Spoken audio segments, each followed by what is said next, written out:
each man his time is came until he walks along the beach and sees his future in the water.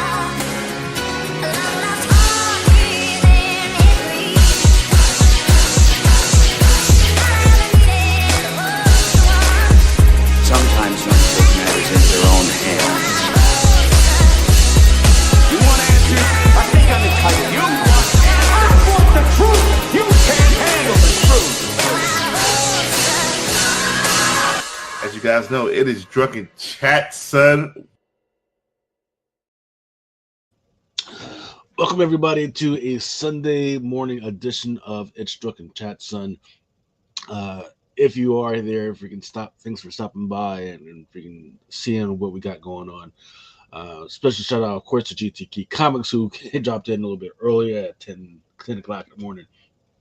Look, it's been a while since we've actually had something going on, since we actually been putting in the work. But here, I'm going to try and make sure that we do a show, and I'm not too drunk, so I think we can actually get through it. TG Jones says, how is it that you are always the first to post in the chat? Oh, and yeah, talking about GT Comics, do be in there on Friday. As soon as we put the thing in there, he be throwing up the smoke screen to get in there. But the first thing I did want to freaking talk about before we get into the comics is, now what's this newest situation with Diamond? Very interesting. They still got the other stuff going on with the different lawsuits and trying to haggle through bankruptcy and everything. They've been still trying to get those loans in order to settle some of the stuff. But the most interesting thing that's happening right now is that they actually were able to come to a settlement with Image. And it's not just like, oh, hey, they did a settlement with Image. It's the fact that there's certain things that were allowable through the settlement, such as any past freaking debts now settled, right? Any freaking books that Diamond has in their inventory, they get to go back to Image, right? And I've been talking about this, how Image was a whole bunch of publishers are trying to get their stuff back, but they were like, oh, but that was like, oh yeah, we can get it to you, but you're gonna have to pay this fee. Well, now they're saying, hey, well, Image doesn't have to pay this fee. Diamond's just going to get the stuff back. Here's the problem, though. There's a huge gap in between what Diamond actually has in the inventory and which they actually owe, right? And Diamond is saying it's because of Alliance Entertainment, which was one of the companies that was allowed to buy them. So Diamond is now saying, or maybe has been saying, that Alliance Entertainment, which took over one of the warehouses, has illegally been selling some of the inventory, right? And it should be just, hey, Alliance, just pay us the difference of what you sold. But Alliance is saying, no, it's not. We are not authorized to pay back anything. But you took over the warehouse. You took over the warehouse and you were selling stuff, but you don't have the authorization to pay the monies back to the publishers, which is crazy. Right? So now, as far as Diamond is concerned, they don't have to pay any of their money back. They just have to give the inventory that they had at some of the other warehouses. They don't have to charge the fee for Image to get back that stuff. But what that does allow to happen now is that Image and some, not necessarily some of the other people, but at least Image, gets to now sue Alliance for selling the stuff that they weren't supposed to be selling. So that's going to be very interesting going forward. All right, but enough of that. You guys don't want to hear about that. Very interesting, a lot of interesting stuff, leaks about the new Avengers Doomsday Dr. Doom stuff. Say he's he's going to get this new team up, and it's going to have like Captain Hydra and King Thanos and an evil version of Black Widow, and it goes on and on and on. Nothing is verified, but it is an interesting thing that people are talking about. The other thing that people should be talking about is the new Pacemaker series, which just started within the last couple of weeks. I have not watched it yet. I just got Well, I'm actually in terms of dealing with Wednesday, which has been pretty okay, and Alien Earth, which has been freaking really good. I really like what they got going on with that one. Unfortunately, they didn't go the direction of the comic books that they're selling right now, but I'm still happy with it to at least get people interested in like what's going on with these parasites. And trying to remember if there's anything else that we've missed. No. Oh, also people have been interesting talking about how so far in 2025, none of the superhero movies have made it to $1 billion so far. That's domestic and worldwide. Um, Superman just now hit the 600 million mark after a few weeks. And some people were like, "Well, superhero movies are dead." I don't think it's necessarily dead. I just think, hey, it's expensive, right? It's definitely freaking expensive because I mean, uh, even if you have an AMC freaking what do you call it, movie pass, that's still $20 off the top. Then once you go in there for free, you're still paying for your popcorn and your sodas and all that stuff. So I think that's definitely why am I paying all this money if it's just going to be in the theaters, not in the theaters, streaming on some of the service I'm paying for in weeks anyway, right? Which is crazy to me. Like maybe there's definitely a time gap, but I could have sworn I just now went to see Superman, and all of a sudden it's already up for streaming already. I just went to see Jurassic Park, and it's in freaking streaming already.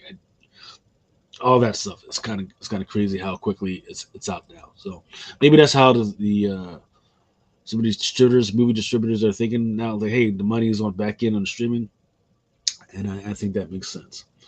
All right, now on to some of the actual comics. I'm going to start with some of the FOC stuff. Some of the FOC. We're going to start with the Lunar page.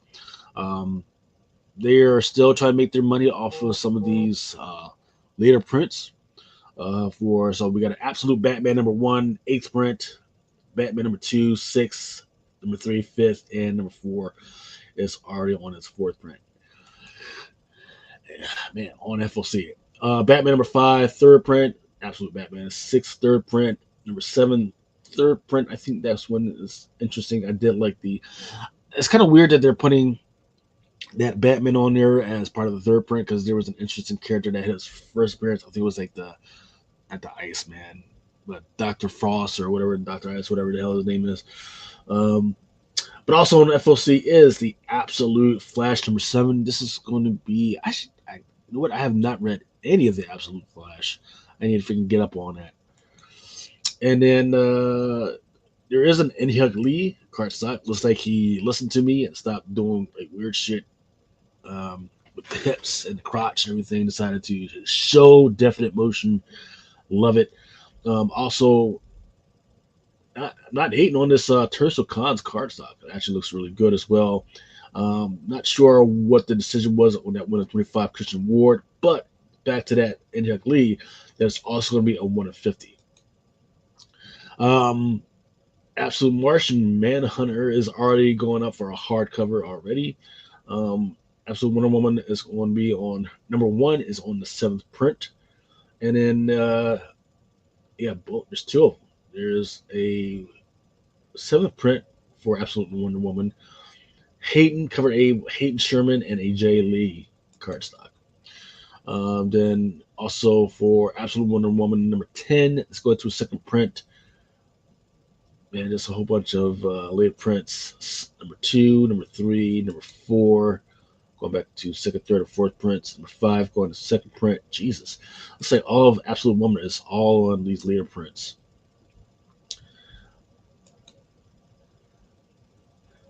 And some babysitters, little sister stuff. All right, Batman and Robin Year 1, #11, drawn by Craig Samney.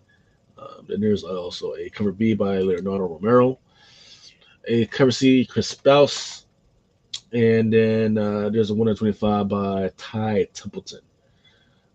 Batman #1 is going to be a facsimile edition about Kane, and there's a foil variant. I might actually be interested in that one. And then World's Finest #43, Interesting. I'm not sure who that is on the cover.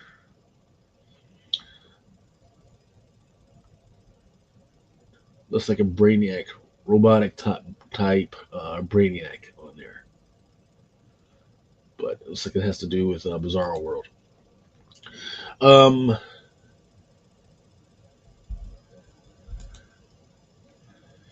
there's a very nice James Harden cardstock and a amazing um, Bizarro done by Mark Spears.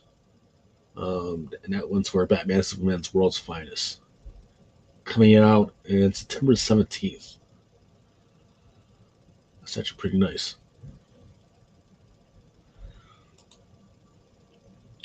All right, then Big Rig number 3 is coming out. Then they got a 1 of 10 by Brett Parson.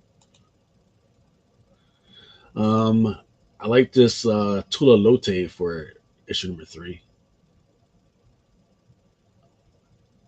Actually, I think I've read issue number 1. I just don't remember what's going on with that, and I haven't heard much about it since the boxes came out, and the boxes were kind of underwhelming. I do like this 125 by Mario Wolf, though.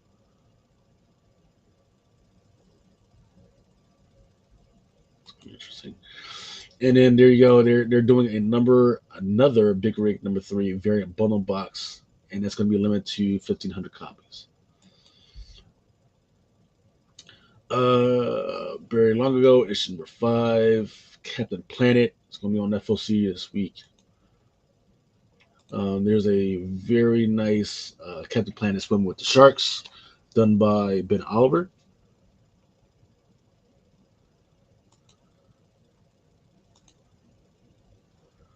What was that one? Who's he fighting?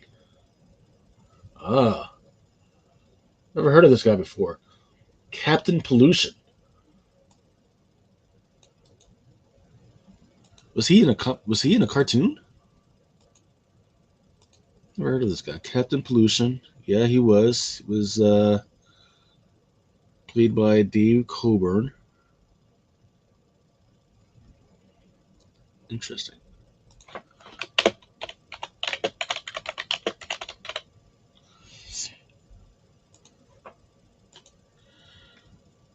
Captain Pollution's first appearance was not in the comic book, but in the blah blah blah first appearance.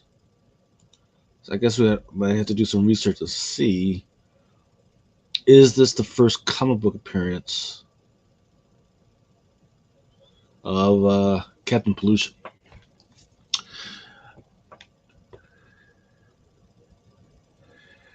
X-Kick says he wants a Bizarro toy that looks exactly probably like that Mark Spears that we were referring to earlier. Yeah. But yeah, I'm not following, but maybe I would have to figure out if that was a first appearance for Captain Pollution. All right, going on to Catwoman number 79. There's some really nice ones here, especially for Morris still putting in work. Very nice Dan Panosian cardstock, some Frank Cho. Just putting in the artwork. Just trying to make sure y'all understand this isn't all about computer generation. He's putting in that artwork. I love it. And then Gabriel Delato. Once again, he does great art, but his context. He used to put really good context into stuff. Just like that Batman, Superman number 7. And he hasn't really done that since. Then there's a 1 in 25 by Kathy Kwan. I'm not sure why this is a 1 in 25. It's not that it's bad. It's just that it's not. To me, this is not 1 in 25. I mean, it's very detailed. I mean, you can go in and look at the jewelry that she has on. It's very detailed, but as far as a 125, I'm not sure about that one. Cemetery Kids, Run Rabbit, issue number 2. Some really good ones. Then Coach Tale of the Shot at College. Conan, Scourge of the Serpent. Robert De La Torre, one by John McCree. Isherwood, Matthias Bergera. Chris Stevens. And then, interesting enough, there is an LCSD exclusive inks wraparound for Conan the Barbarian. It's interesting because on one side it's got Conan sitting on the ground, and then the other side it's Conan as a snake. So,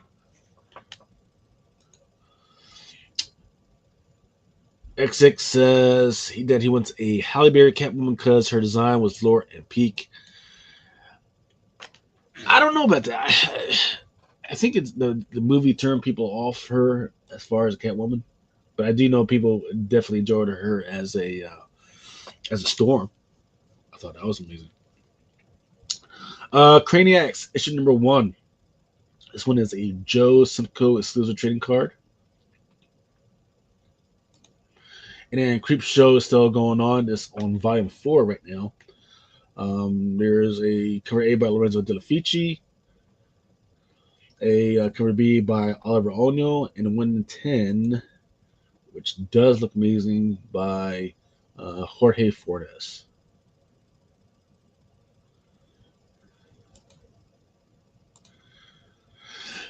Dark Honor number 5. I barely remember that. Hopefully they're wrapping that up. Deadly Tales of the Gunslinger Spawn by Raymond Gay.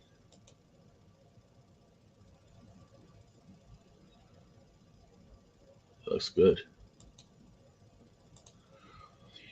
That Gunslinger Spawn number 9 also has a Marco Fila variant. And then Image also has Detective Kaiju, issue number 3.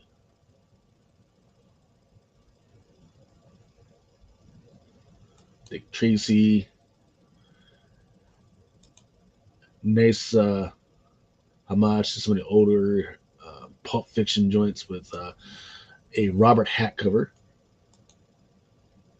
DuckTales issue number 7 is Big Gorilla, Tomaselli, Drew Moss, Tommaso Rondo, and at Tommaso Ronda is a 1 in 10 Virgin. Drew Moss also gets a 1 in 10 on that, and it just goes on and on. EC Catacombs of Torment, issue number 3, Mark Buckingham. Just got to get a little bit closer look at it and see the detail on that and see that those nice young urban housewives are actually pretty freaking crazy.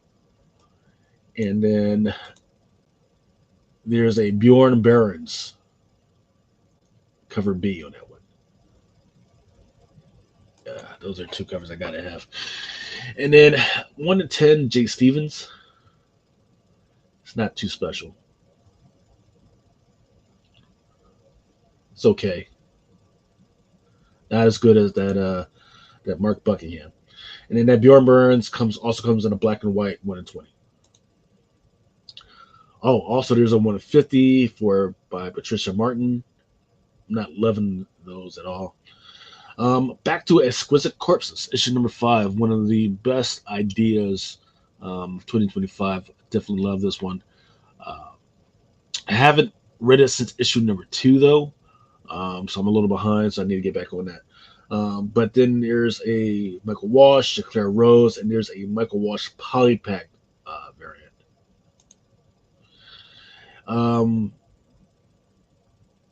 Interesting enough, there's a Cover D Stealth variant, which on first appearance I thought it was a Green Lantern looking cover, but here we are. That shows pretty good, so I guess I gotta have that one. X-Kick says Gunslinger Spawn surprised me that he's not as powerful as the original Spawn, and I love the Western vibes. Any indies in there? Oh yeah, we're let's see, we're on Lunar. We've seen EC, we've seen some Vault, so we're coming up on them. They're kind of dribbled in here now and then, we're going by like alphabetical order right now. Yep. Then there's for Exquisite Corpse issues number 5. There's a 1 in 25 La Fuente and a 1 in 50 Chaterier. Slow issue number 1 by Matt Cave. Um, Written by Paula Sevenbergen. It says, when blood began to run down Dara Lund's legs at nature camp, she thought she was dying. Homeschooled by a protective dad after her mom's death, Dara wasn't told the facts of life, that it's the curse, her bunkmate said, not revealing that it was a period, but we can lift it if you do everything we say. So began the week of torments, but now 10 years later, as they embark on their careers, 3 tormentors find themselves cursed. So they reunite to track down the likely source, avenge for Dara, and pursue her to the bloody end. Weird. It's kind of got like a Carrie Rage type vibe to it. That's what it sounds like. Oh, and then there's a cover B by Colleen Doran. I see the vision, but the face is kind of jacked up, so I don't know. Ghost Peppers issues number 3 has been good so far. And then there's your cover B by Umberto Ramos and Alex Sinclair. And then there's a 1 in 10 by Calvin Goo, and a 1 in 25 by Casper Wingegaard. See, the problem is with this thing is just there's too many freaking variants for it. Just give me a cover A and B, let that be it, so we can get to this freaking story. Because there's also a 1 in 50 by Howard Porter, and none of these covers are like 1 in 25, 1 in 50 worthy. G.I. Joe number 11, cover A by Tom Riley, and there's an Andrea Milana. This Alan Qua actually looks pretty good.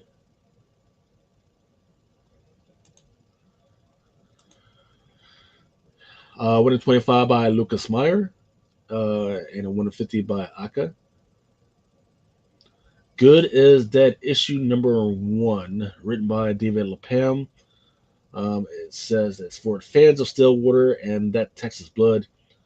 The solicitor says that the Emissary Bridge has always connected the citizens of Port Linden to hope and opportunity. But when one man shockingly sets himself on fire, the bridge now brings something else to the town: certain death. And on the cover, I see aliens. So if you're into aliens and weird shit, this is probably for you. Herculoids number 8 by Francesca Mattina. Excuse me. There's Bjorn Berens. Actually looks pretty good. It's just being killed by, it's 1 of 15s, 1 of 20s. I Hate Fairyland number 44.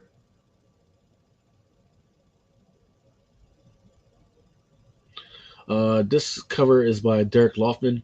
Written, once again, this is a story written by Scotty Young. It says, years ago, Gert laid waste to the entire land of the Shromarai, except for one. A daughter of the fallen survived and has vowed to find the green-haired in her life.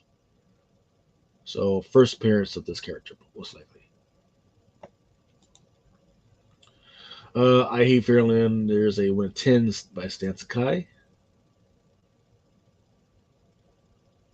Nice.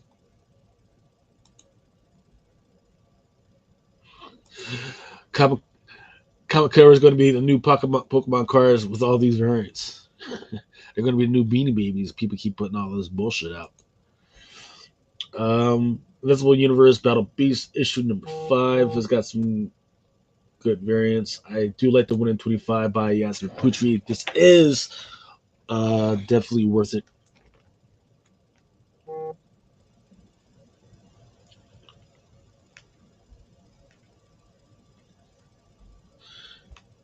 Oops.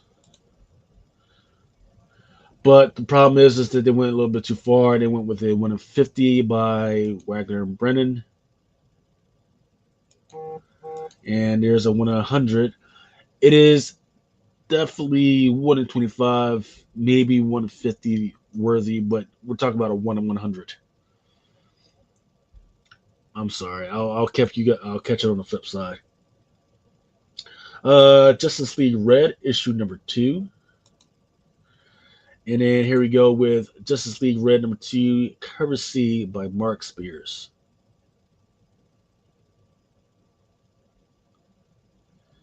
That one's supposed to come out September 17th. $4.99 cardstock. Crypto the Last Dog of Krypton, issue number 4. Can't believe this one is still going on. No covers caught my eye. Here's another indie. Not sure who the publisher is. Interesting.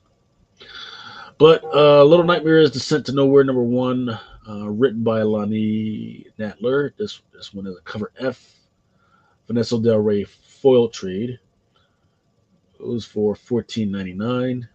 That's crazy. $14.99 cover price. That's wild. But it says it is based on the best-selling horror game Little Nightmares. Okay, I got it now. I got you now. Yeah, it's an interesting little. The game. I think I played the game before. It's a little person that's in a little raincoat, and they're just running through all these crazy stages. You're about the person is as small as a rat, so they're running through all this crazy stuff, all these little monsters. It's good. It's good. But $14.99 good? I don't know about that. Metal Warrior TP number 5. Pigskins Descent Out of Detention and Into Darkness with 7-inch vinyl. And that one's $19.99.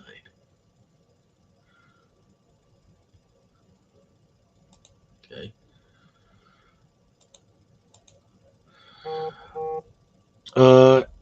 New Gods issue number 10. There's a cover A by Emmett Malavia.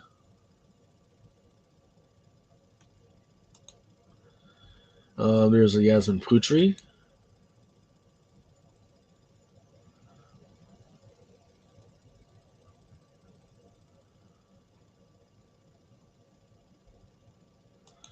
Actually looks pretty good. I think I actually might want to read this.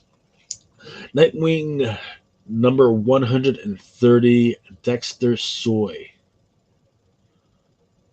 Says Nightwing takes on a sidekick. Nightwing finds himself thrust into the unlikely role of a mentor to an aspiring hero with incredible power. But is the city of Bloodhaven big enough for the both of them?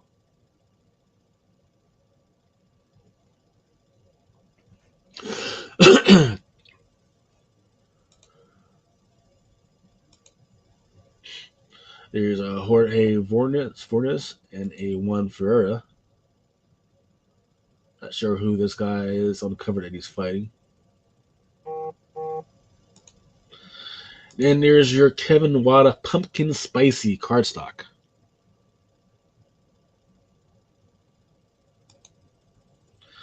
Uh, 1 in 25, Ethan Young, nothing special. Image with No Man's Land, issue number 1, cover A. This one is a Simon Kudransky. It's a miniseries premiere.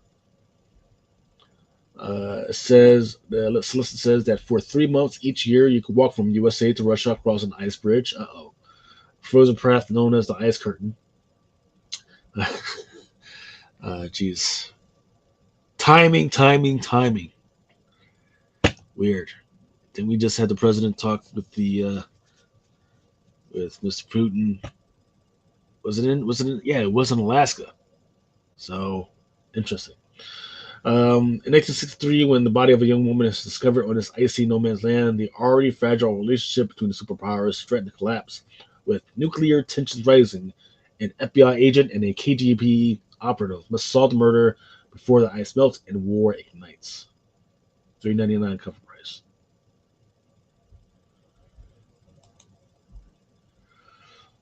Okay, there's a cover B by Brian and Michael Bendis. Okay, so is he part of the? No, he's not a part of the project. He just did the cover. Then there's a cover C. Simon Kudransky movie homage.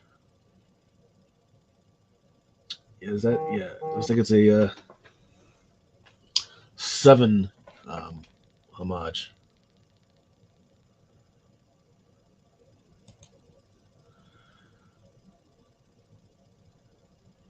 Then there's Red October homage. I know that one. That was good. And there is a Godransky Noir variant.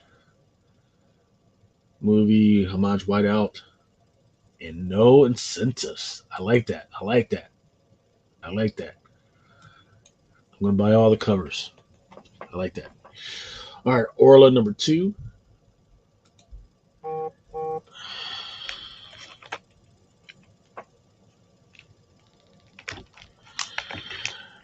Path of Ascension, Panacalypse by Andrew Tarasov.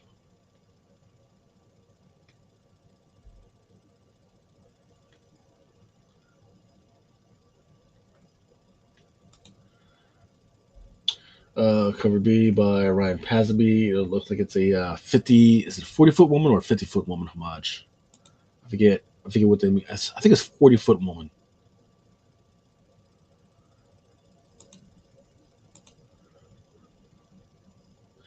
Then there's 1 to 10 by Sveta Shubina. And there's 1 to 25, so it's just as good.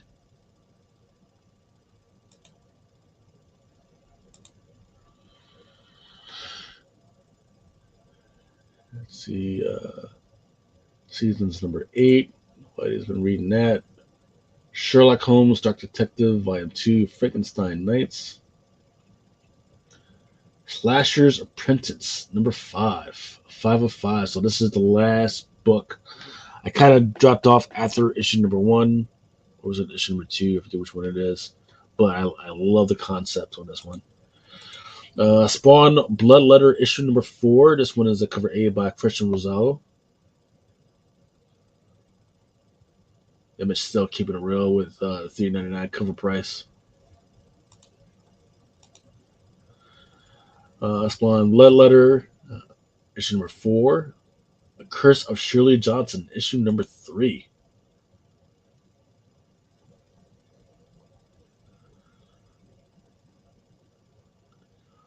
I'm not even sure who that is on the cover. It looks like a new character. Then, tough. And Frank Miller. Fuck. You know, we've been clowning on Frank Miller for some time, but this one, I definitely see the vision. This one is really, I really like this one. The style fits what's going on the freaking, yeah, I get it. And there's also a cover B by Danny Enriquez. Jeez. Some of these covers are just too good. So for that Frank Miller, there was a 1 in 25. That's black and white. Star Wars Insider, which is, I guess, it's not being published through Lunar, is on number 234, and it's going to be a cover C glow in the dark variant. In-store date is going to be 10/15, October 15th, just in time for Halloween.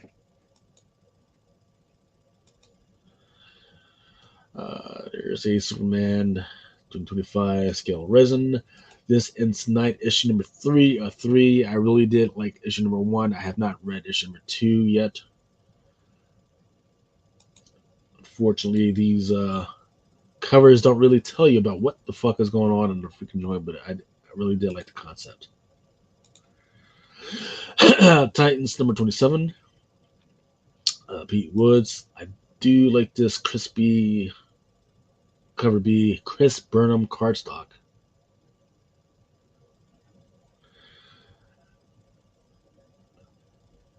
So there's Beast Boy, and then who's the girl? Beast Boy, Cyborg, Doom Patrol have been caught in a trap set by Gar's old nemesis. Seeking to reclaim the power he lost during Absolute Power, the Zookeeper sends all manners of misfit monsters to take down the heroes when the dust settles after his drum on the jungle. See who emerges victorious at the top of the food chain. I think you know who that little girl is. Then there's a John Boy Myers Pumpkin Spice variant. Comes out September 17th.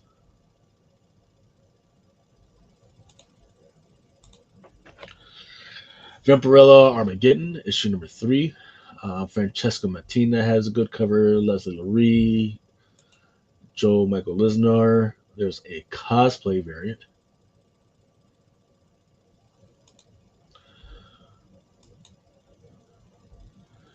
I know this has already been released, but Walking Dead Deluxe issue number 121. I really like this David Finch cover. It's wild. Whatever Happened to the Crimson Justice by Matt Cave, issue number 4. Wild West Cowboys of Moo Mesa, published by the Nacelverse. Since the Wild West is about to get even wilder, based on the classic animated series in their red hot line of toy collectibles, the Cowboys of Moo Mesa are back and set to ride toward an all-new showdown on the frontier from Red Hot writer Matt Hotson. Excuse me. So there's a cover B, Andrew Crockney, Joe Palmer, Kevin Smith.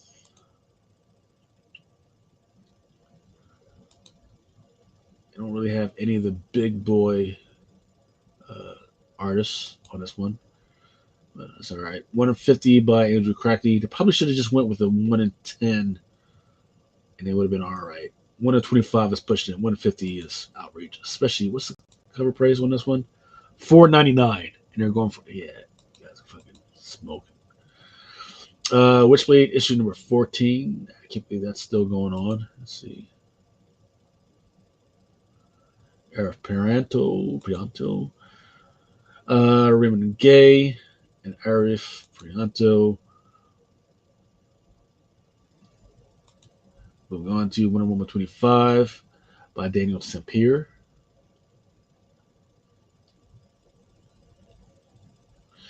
The cover, this is written by Tom King. The solicit says that the matriarch rises. After days of searching through a mouse-infested world, Wonder Woman finally locates the lost Etta Candy and fugitive Amazon Emily. Little does she know they are hiding a tiny harbinger of death who will change Dinah's fate forever. So you don't want to miss the first appearance on the matriarch in this oversized anniversary issue that will set the stage for all woman stories to come. So there is a first appearance in this one, and it might be that little baby that's on the freaking cover of cover A. Or hold up, there's also this death thing that's down here at the bottom. So it could be either one of those. And like my boy says, Brandon Selden says, people like the Spears guy. Absolutely, because he just turns in quality work. Wonder Woman number 25, cover B, Mark Spears cardstock. That's going to be the one to have. Also, Sauce Radio says that he is going to be here pretty soon. Love it, love it, love it. Yep, then there's that little baby. I feel like I've talked about this baby before. But yeah, there's the Hamari cardstock. And then this might be the one to have also is that Wonder Woman number 25, cover D, Daniel Sampier. I think cover A and cover D might be the ones I have because you have the baby plus this death thing, whatever she's called, or I think she's called the Matrix. Yeah, it says the Matrix right there. Duh. Right there on the cover. And then there's a Yasmin Putri pumpkin spicy cardstock. Oof. Oof. I gotta have this one though. I guess I gotta have it. Front, back meat, just hanging out. Yep. There's cover G by David Nakayama as well as a blank cardstock. They gave the 1 in 25 to Tran and Gwen.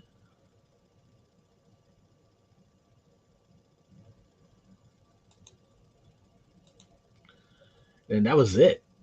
So the best ones that they have didn't get the incentives, but then we get a random 1 in 25. Wild. Fucking wild. Absolute Batman #1. Are we back to? Yep. So that was it for anything that's done by Lunar, which is like DC, Image, um, Mad Cave. I think Scout Comics is also one of those. So if you have any questions about any of those, freaking just let me know, and I'll freaking see if I can track them down. Let's see. Should I do? Nope. How about we take a quick break while I get some of this, get some of the Marvel stuff set up. Stand by. Hey, Radiant Black here, and next month I... Hold up. Wait, who's that? Wait a second, are we getting a new yellow? Is this another one of those crazy special issues? Does this one break time? Uh-huh. Oh, it only breaks hearts. Oof. Well, you've been warned. Don't miss a very special issue of Radiant Black, featuring a first appearance of our new Radiant Yellow. Pre-order Radiant Black 36 today with your local comic book store.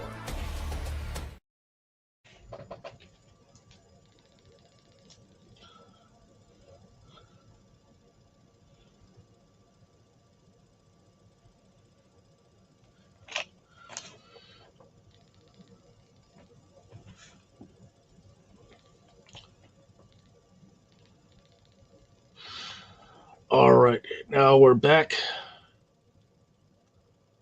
with some of the stuff that's done by Pink and Random House, distributed by them. So that includes Marvel, IDW, and Boom. Let's see, actually, we can actually see it right here. Distilleries, got them now. And Titan, Tokyo Pop, yep, and Webtoon. So if you guys are looking to set up some of your stuff for the FOC to get sent to you, or your local comic shop or whatever, this is the page you actually want to go to, which is the prhcomics.com. You can also do a download of like all the stuff that's coming out on FOC this week. Fill out the quantities, and that's what you send to your shop. If you have any trouble doing that and you still want to do it, let me know. Hit me up on Instagram. Give me your email address. I will download the stuff for you and then send it to you so you can do it that way. He says he's backstage. Adam, I do not see you backstage, but here's what I'm going to do. I'm going to try. Give me a quick second. I'm going to. How do I find the link? I'm going to send you the link again and see if that doesn't do it for you.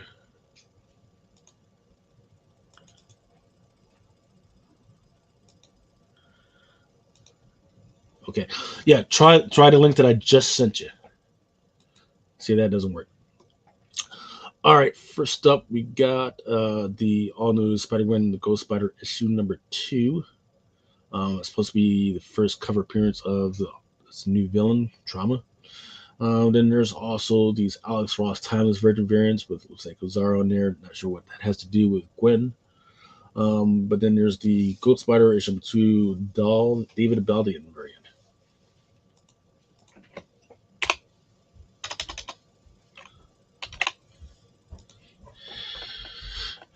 Then moving on to the still sticking on Spider-Gwen, there's a Megan Hetrick variant. And moving on to Amazing Spider-Man Torn #1. Here we go. Amazing Spider-Man Torn #1. There's an Aaron Kuder variant and an Adam Hughes variant, which looks really good. See if that comes up. Yeah.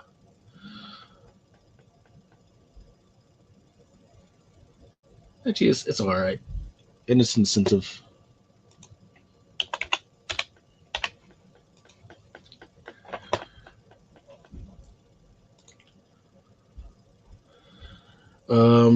Sticking on the Amazing Spider-Man Torn, there is the Javier Aguirre Muppets variant.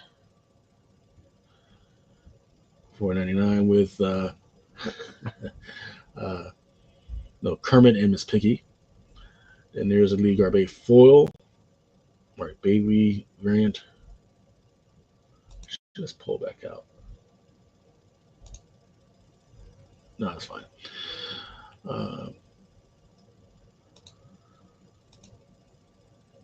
Here we go.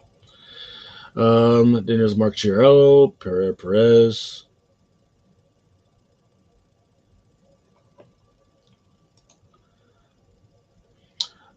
Be Not Afraid. This one is a Boom. So what's it? Be Not Afraid before Murakami.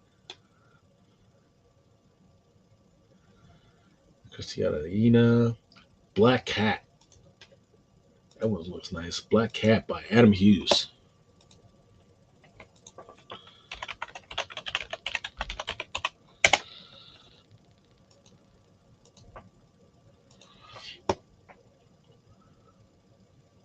That's the main cover too.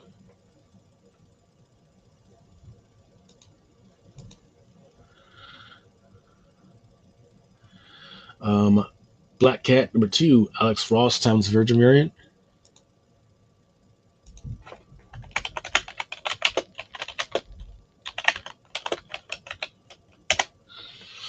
Adam, if you're listening, try that new link that I sent you, please. Black Cat issue number 2, Alex Ross times Virgin. And there's a there he is. Hello. Hey, how's it going? Good, man. Sorry for the lateness. It is what it is, man. And, you know, I'm not expecting Technology doesn't want to be my fucking friend today. it shouldn't want to. You know what you need to do? You might need to get yourself one of those stream controllers, like a Stream Deck or something like that. So that way it's always set up for the same thing. And then I don't know what you have to do after that, but it should be a lot easier for you. That way you won't need me or Al or anybody else for any other bullshit. I'm trying to set up mine bit by bit, man, but it's definitely a lot easier. So how's it going, man? It's going all right, man. I can't complain. Enjoying a quiet week in the house, and the cat's sitting with my parents at the moment. Just doing some house chores, and I think I'm getting, as of September, getting back into the convention scene a little bit. Yeah. NYCC should be coming up pretty soon, man. Yep. NYCC, Exotica, I think Rhode Island Comic Con, and I think I end my convention season this year with Big Apple Comic Con, as always. Yeah. You're not going to Baltimore Con this year, right? No, I'm not, because it's the week right before Exotica. That's right. And Exotica. Yeah, it's usually like the week right before NYCC. Yeah, I noticed they moved it up this year. Yeah, it's weird. Fuck, but yeah, man, freaking. I'm thinking about going to NYCC because they are having a retailers luncheon type deal.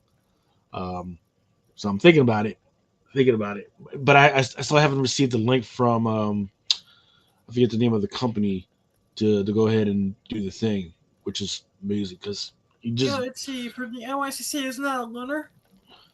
Nah, it's not lunar. No, who's the one that runs San Diego and NYCC? You mean Repop? Yeah. And they don't do anything with San Diego. They're just New York Comic Con. Yeah. Okay. I thought they did both, but yeah. Nope. Yeah. So, have you watched any movies or any? Let's see. Peacemaker is fucking awesome. Okay. All right. Not yet. I enjoyed Superman. It's probably my favorite movie of the summer. So, Fantastic Four was decent. Jurassic World was decent. And still haven't had a chance to stream Sandman yet. But also digging King of the Hill right now. So is there a new season of Sandman? Yeah, season 2 dropped. Really? Okay. That's interesting because there was a lot of hubbub about Neil Gaiman and the sexual assault accusations. Yeah, I know that was going on. For me, it's just not enough time in the day to fucking watch everything. Is what it is. Right. And and the one thing that I forgot to mention, because I did kind of run through some of the stuff earlier really quick, is that Red Sonja actually has a movie out, and it is released. It's limited release in some theaters, but it's out there. Wait, so it's out there now? The thing that they dropped the trailer to a couple months back? Right, it's out there now. So if you can find it somewhere in your city, it's out there right now. All right, so it's like one of those they release it in like 3 theaters in the entire Eastern Seaboard type deals. Exactly. So it's one of the all right. So in the meantime, things like at the last minute. Yeah. In the meantime, the production company, which is Mike the Pike Productions, very quietly is selling themselves to like some other company, which is wild because it was just a year ago that they were trying to sell stocks, like without going around through like NYSE and all this other crazy stuff. Now, and they're selling themselves to another company. It's weird. So I should be happy I didn't buy stock in them. Wow, like 3 years ago, I did have some stock in them. Yeah, I remember you pitching that to the guys back in the day. Yeah, well, so because it was at less than a penny. Yeah, it was less than a penny. I was like, hey, what's you know, and what's worse about it is it actually went up. And it went up, and then all they had to do was just continue on that stuff. So up on the screen, I've got Wepa. You can guess who that's from. Oh, that's Wepa. Wepa. Who? That would be the CEO of Comic Crusaders. Oh, that son of a bitch. What's up, my brother? He says Adam has a new OnlyFans. If you want to be as blind as him, and just watch what he does.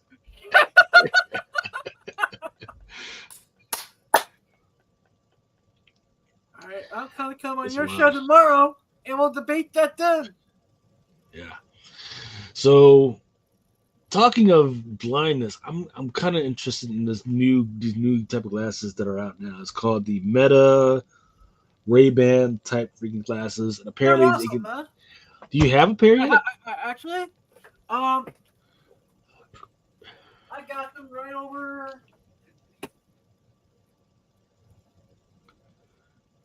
here in the case. Really? So I went to Lens Crafters and I got a pair. So I'm waiting on my pair. But apparently so you're doing it where you put your prescription in? Yeah. See, I don't know how that works. I mean, I got the sunglasses and the version of them, and they're fucking great. Yeah. So yeah, the way it works is that your subscription, your prescription or insurance should pay maybe like 50 to 60%, but they also have a federal savings account, right? So they take like so much money out of my account tax free, and then whatever isn't covered by the insurance, I get to use that for the glasses. Very nice. So have you tried your glasses on comic books yet to see if it does anything? Yeah. Like right now, if I was to put these on.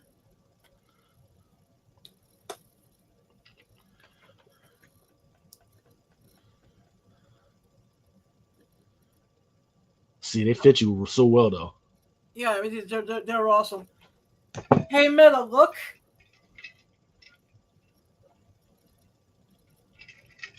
All right. It's telling me there's a stack of boxes near me at the moment.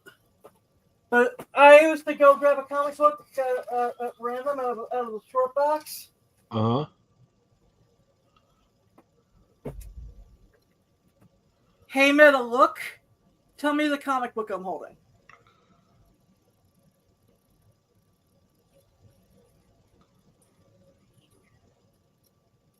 No, it should be I fuck Fairyland. Get it right, Meta. So it told me exactly the comic I was holding. It's fucking awesome. That's amazing. Meta, Game changers. No. Now it says Al is saying that he has a pair as well, and the Meta glasses are fire, but the even realities just stepped up the game with an on-screen display with the right lens. Yeah, you see, I'm use mine more as a visual aid than I do anything else. Like I have another feature in here where where I have an app called Be My Eyes, and they will have a sighted volunteer like help guide me where to walk. I mean, I've helped it help me. It helped me in a pinch in the city a couple weeks back, and like if I can't find someone, if I'm like navigating somewhere, I could just turn it on and it will help me. Be My Eyes actually. That's what's up, man. So, and I do realize that there are certain apps in there. So probably somebody should come up with an app within the Meta Glass universe, whatever, that would help people as you read comic books, and it would read them as they're turning the page. It would just tell them what's on the page and what's at least what's in the bubbles. It could be really. They're still finicky at certain departments. A friend of mine was telling me that there's an update that's a little bit more detailed when it comes to being a visual id. So I just had a chance to do that update yet. Yeah.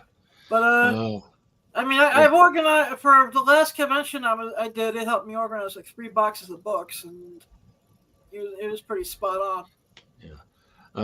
Al says talk about 300 for glass subscriptions. Add another 2 to 300. Yeah, it was weird, right? So when I went, they were talking about something like 15 to 1700 or something, because I get the progressives plus the transitions and all that stuff. So it's kind of expensive. But at the end of the day, with all that stuff to include the frames, it was cheaper to do the Meta Ray glasses versus just normal glasses. That's interesting. I was like, what's going on here? So, but then I forgot that I had the FedFlex. I didn't get the normal glasses, just went ahead and get the Meta Rays. But we'll see. And then Comic Crusaders is lying. It says Adam is lying. He has an app called Be My Pimp. Just don't ask him about the results.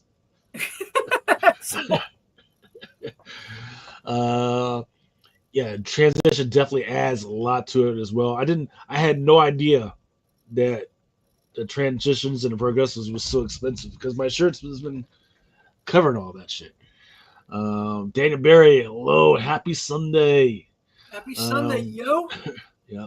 The AI glasses definitely being pushed hardcore, and I think it should be, man, because if it can help somebody like Adam with the stuff that he's got going on, and I pray to God that it will improve soon with all the crazy ass surgeries you're trying to get. Like I said, I even I'm gonna be putting myself in the waiting list for the become one of Elon Musk's cyborgs and shit. You're gonna get the chip put in your head and shit. I'm thinking about it. Shit, might as well, man. Might as fucking well. See, man. Cool. The sick thing is, it looks like that's a paid research study too. So I can just imagine what the payout is. Yeah. Just as long as the shit doesn't short out, it'll be all right. Yeah. Because that's how I thought about the Meta glasses. Eventually, it was a paid medical study. Yeah. I just came across one of the support groups for the blind. I was like, hey, this medical research place is looking for blind people to help research Meta glasses. Shit. As long as I don't have to pay for shit, I'll be all right. I'll do it. Al says Adam is going to get new bionic eyes, and he was going to be the new Steve Austin. I think Adam would prefer to have like a bionic, penis. Just a freaking. Go, get your penis. But yeah, man. So yeah, we've been talking about NYCC stuff. Diamond. I don't know if you've heard the new stuff about Diamond. Is that the bankruptcy that keeps on giving? Yeah, but they at least settled with Image, which is kind of interesting because the information that came out of that was that, hey, Alliance, which is one of the companies that did a takeover through the purchase, they grabbed a hold and control of one of the warehouses, and they have been selling a bunch of the freaking comics that they shouldn't have been selling. And then in the meantime, people were like, okay, you sold the shit, give us the money for it, right? They were like, oh, because they didn't understand that stuff was on consignment. they thought that Diamond had already paid for the shit, right? Which they hadn't because they didn't have enough money. So they sold the stuff, and then when the publisher were like, okay, Lions, give us the money, and Lions was like, no, we don't have the authorization to pay for it. Well, then if you didn't, then why were you selling this stuff if you're not going to pay anybody for it? So the big thing that came out of the settlement of Diamond and Image is that Diamond is no longer responsible for the payout for Image comic books. That's going to allow the lawsuit for Image to sue Alliance on that whole freaking deal. In the meantime, any of the other Image books in any of their other warehouse, then they get to go ahead and send that back to Image without charging Image for that send back. So a lot of interesting things are still coming out about these bankruptcies and how business is being this done. is like I said, been talking about this since January. Comic Crusaders is that for that bionic penis. It says you would need an adapter, but none of them fit. Damn right, because it's so huge. It's like a Apache Chief. Neck shock. Bing, bing, bing.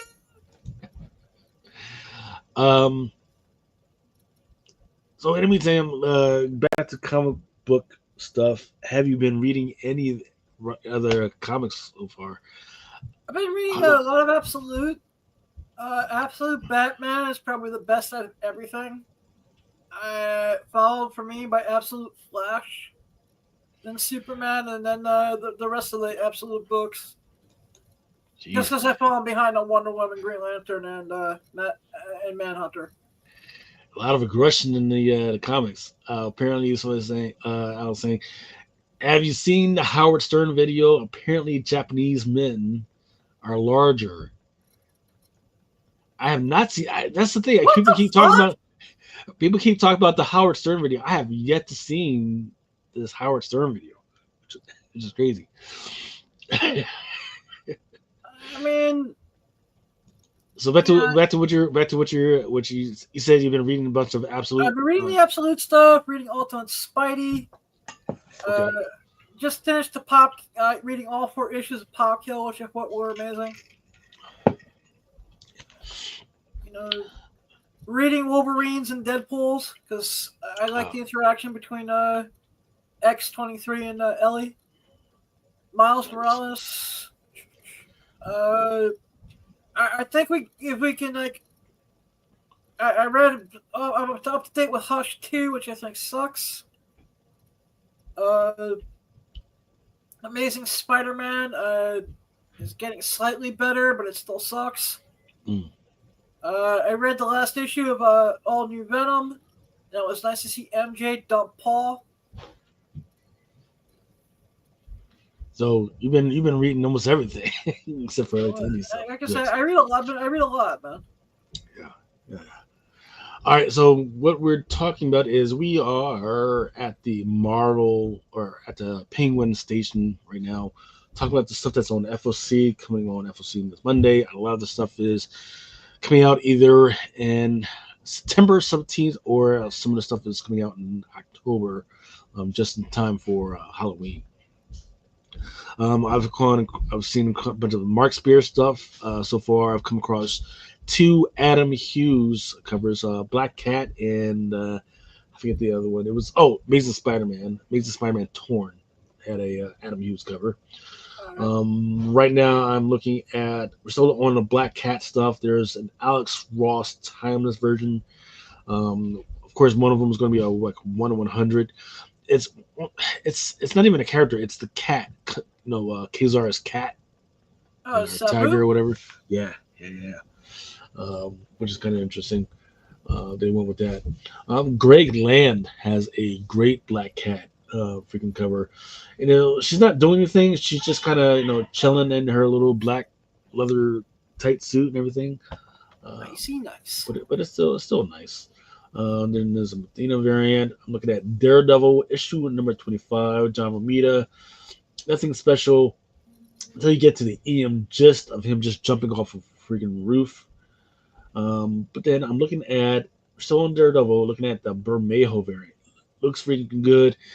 The only thing is it's got his suit is kind of like is absolutely freaking skin tight up till you can see his freaking abs, and he's just standing in the rain. That's just him, man. Just being a little emo Daredevil. You know. It looks pretty good though. And then there's a Daredevil retro Halloween mask, and that's it for Daredevil. Then Death of the Silver Surfer. I don't know if you've been reading that or not. I still have to catch up on that. I may just wait for trade at this point. Yeah. Nothing good until you get to the Phil Noto, which looks good. It looks like it's Daredevil. Oh, excuse me. Silver Surfer riding his surfboard or whatever you want to call it, but he's trying to escape a black hole. And the reason why I really like this is because, this black hole actually looks like the scientific black holes that they've been describing lately. So kudos to Phil Noto for digging that out and putting that together. It looks really good. Moving on to Emma Frost, the White Queen. You know what an Emma Frost cover is going to look like, Adam. Hells yeah! No, it's titties to the wing. Titties, yeah. titties. Yeah. Well, in this Titties, case, titties. so hold on. In this case, it's not necessarily a lot of front meat, but there's a lot of bottom half stuff. All right, good. Going on. Vagina for the win. Yeah, she's on the on a poker table, in her normal tight outfit, trying to get attention. But this one is done by David Nakayama, so that's gonna be interesting. Alex Ross, Timeless Virgin's got Polaris on the freaking cover, where here's your black and white. And then there's a Annie Wu variant for Emma Frost. Annie Wu was getting hot for a little while, then she just stopped putting her stuff out. But if she on here, Emma Frost kind of looks like who's Elvis? Yeah, she's got the Elvis outfit on. It's just kind of weird. Interesting. Endeavor issue number 1. I forget who. Oh, by Distillery. Let's see if we can pull up the solicit on this one. I'm waiting for the solicit. Oh, here we go. It says new Distillery series debut from Stephanie Phillips, who I've been actually seeing a lot on TikTok. King writer Phoenix Grim and Star Wars Red Sonja. From 1768 to 1771, the HMS Endeavour, commanded by famous Lieutenant James Cook, sailed on a voyage of discovery around Tahiti, New Zealand, and Australia, but it didn't end well. Now, a modern-day tourism company is offering a luxury trip aboard a near-accurate recreation of the ship. For a hefty fee, elite passengers can experience history with all the modern comforts. The vacation of a lifetime until the unthinkable happens, and 7 children are stuck aboard the ship, alone and adrift at sea. Rough seas and rations are the release of the worries as they quickly realize the real enemy is each other. So, for fans of Lord of the Flies and Yellow Jackets, that's exactly what I was thinking of. So, this one is going to be a buy for me. It's going to be a good buy, definitely good buy, good read. The covers are okay. You got cover A by Mark Lamming, B by Matteo Scalera, and then cover C by Mateus Bergera, which is a 1 of 10. And then there's also the 1 of 25, which is by Stephanie Phillips. Oh, excuse me. No, the 1 of 25 is by Mark Lamming. Interesting. So, yeah. There's some facsimiles by Fantastic Four, or for Fantastic Four issue number 10. And then your 1 of 25 is by Mark Buckingham. Why did that need a fucking 1 in 25? I don't know. And why? Wait, I can understand the 5 being reprinted. I can understand the 48 and the 49 and being reprinted. Why the 10? I don't know. Cash grabbing motherfuckers. I think I'm looking at it. It looks like Reed is kind of like an evil looking motherfucker. So I'm not sure. They're trying to tell us something. That's what I'm thinking. Yeah, they don't put these he stacks similes out for the sake of reprinting a cool FF book. There's something they want to give the push to. Yeah. So we'll see. I mean, I've never read Fantastic Four number 10. It's a fun so I guess- story. It's the first yeah. time that Doom switches bodies with somebody. Really? Yeah. Really? Him and Reed switch issues in the.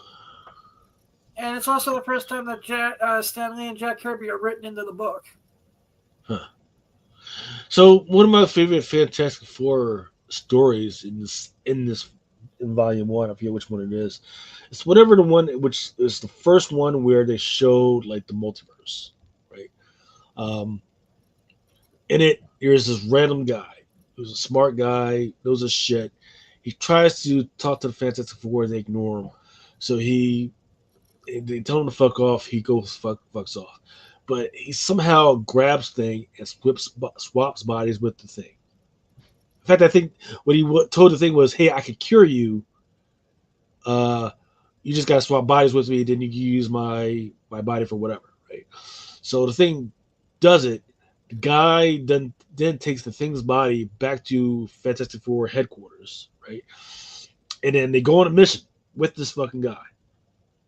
At the last minute, the guy reveals, "Hey, I'm a fucking bad guy. I'm the fucking villain, whatever." And then he ends up fighting Johnny and Reed. They leave him, and once again, they are fighting in the multiverse, right? It's like nothing's mapped. They don't know what the fuck is out there. They just see a whole bunch of different freaking universes. So they're fighting everything, and Reed says, "Fuck it," and they leave the guy out there. The guy's just out there. He's had for like the last 60, 70 years. He's been out there, just fucking off in the fucking multiverse, right? Never to return. But somehow they returned.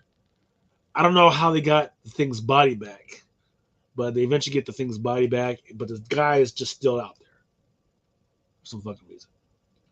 And that's one of my favorite freaking stories. And it's either before this story or after this story. I think it's after. Yeah.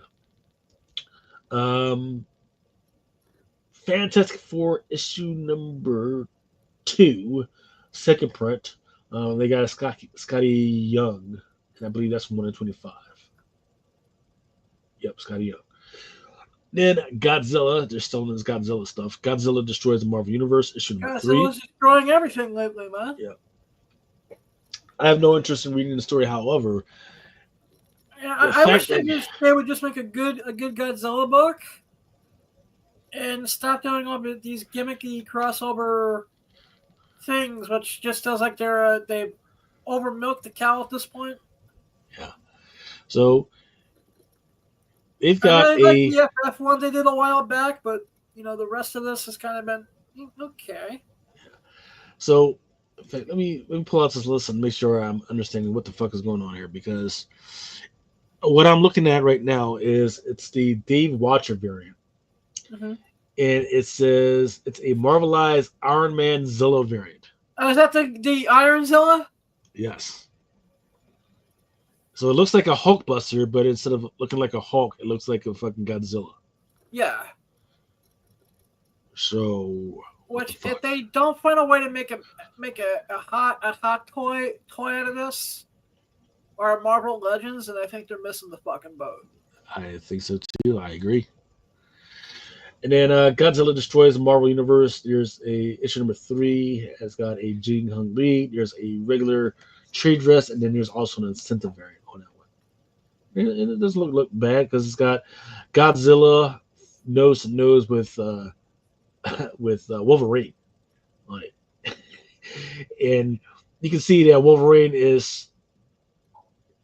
Well, Godzilla's head is 3 times as big as Wolverine. And he's just trying to go nose to nose with this guy. So there's a Jeremy Wilson. There's a John Tyler Christopher action figure variant. And it looks weird.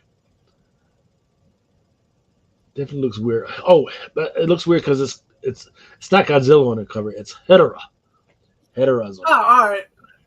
I was wondering what the fuck is going on, because it fucked me up because I have issue number 1 that looks like the cross John the John Tyler Christopher variant, and it looks like they were going for the same thing, but no, it's Hedora. Okay. Kelly Thompson, or is it no Scotty Young on the Jeff the Land Shark issue number 4.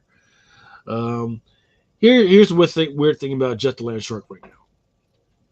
You know, it's Jeff the Land Shark is in Marvel Rivals, Yep. right? And people now hate, even though he's people will agree he's the cutest character. People absolutely hate Jeff the Land Shark right now When did this start? because he's possibly the fucking most powerful freaking character in there. They've had to nerf him several times, and they keep decreasing his health. They keep decreasing his ability to shoot out stuff, but they keep doing all types of weird shit. So, because this his most powerful thing that he can do is like say you're losing, right? But then he has like because there's this thing called ults, right? Which you work up to your ults, you do damage, and you work up to your ults, and then your ultimate power turns on. And with that ultimate power, he can swallow everybody, not just the villains, not just your opponents, but his own people as well. He can swallow everybody on the freaking board. And as you're in his mouth, everybody is like losing damage, and then he can eventually just shoot everybody like into like air. That's like shoot them out. Interesting. So people hate him for that, which is kind of crazy. So it's a Sikic says, "Hey, I love Jeff, but then again, I don't play the game." Yeah, it can be frustrating. Jeff was when I first started was like my favorite character, but now they've nerfed the shit out of him because he can. Another thing that he can do is he can just like swim under the ground, so like nobody can hurt him. Like he's fighting, and then all of a sudden everybody turns around to go fuck with him. He can go under the ground, and that kind of pisses people off. Right? So they've had to nerf him a lot of times. Jeff the Land Shark. There's a Mitsuhiro Arita variant. Once again, here's. I did not want that to happen. But yeah, there was a Jeff the Shark Mitsuhiro variant. And then there's a NetEase variant for Jeff the Shark, which has got is it Luna Snow? I believe that's on the cover. Yeah. Someone? Random all title A to Z. Another character that makes much cosplay love. Oh yeah, they people kind of went crazy because they gave her the skin and where she's kind of because it's summertime, right? So they gave her a skin, and she's kind of like in her bikini, right? So basically, it's just her fighting in a bikini the whole time. It's kind of crazy. Yep, NetEase games of Luna Snow, and it is interesting because Jeff the Land Shark.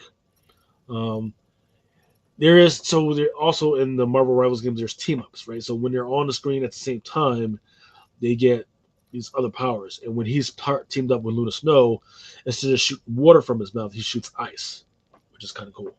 Nice. Then there's the Tokokoro variant, which is Jeff singing for some fucking reason. Kill All Immortals Volume 2, Issue number 1. It's coming out. Dropped off after number 1. I need to get back into it because they definitely want people to pay attention because they got a cover C with John Jang on the cover, which is one of these gods just sitting on their throne looking crazy, and she's got like 2 axes in her hand. And then there's a Tula Lote. Same god, but just kind of looking sexy, but with a little blood on the axe. So you can leave that to your imagination. Coming from Boom, they've got this one new comic called Marion the Heretic, issue number 1. Yeah. It's on sale October 8th. The solicit says that Sister Marion is a witch hunter, a mother superior, and a heretic, guided by a goddess the church refuses to acknowledge. Interesting. Okay.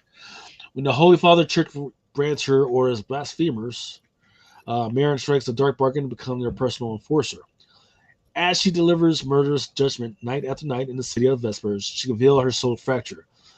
But what can she do with the lives of her sisters at stake?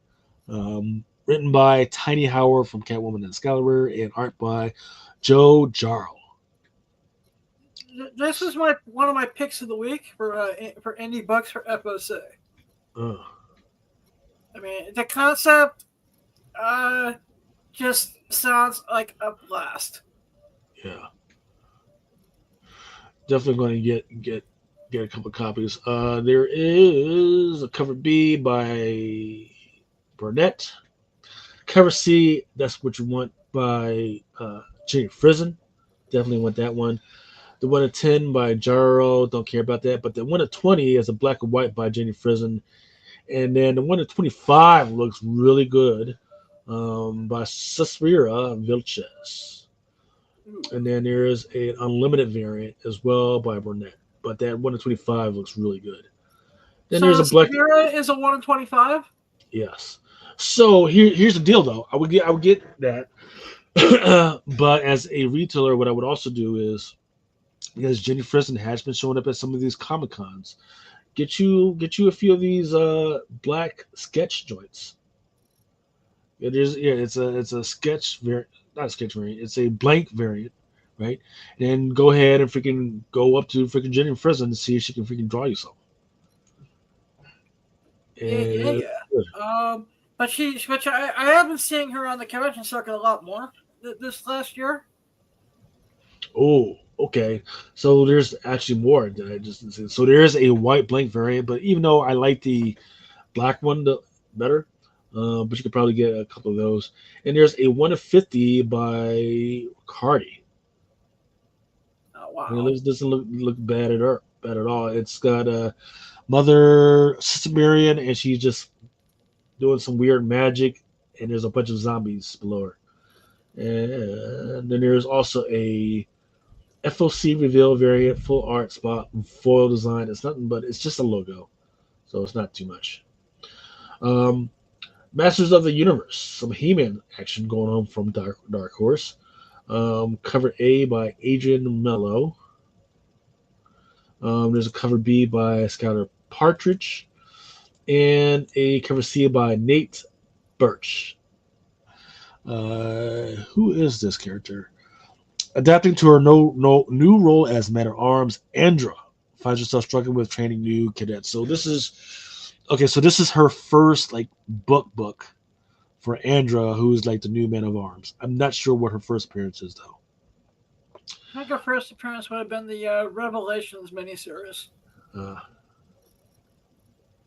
So I'm just assuming that this is taking place in the He-Man Revelations universe. Yeah. Yep. Yeah. Minor Threats, The Last Devil Left Alive. Nobody really cares about that. But I will tell you this, though. There's a cover for Minor Threats, Last Devil Left Alive, issue number 1. David Aja looks really good.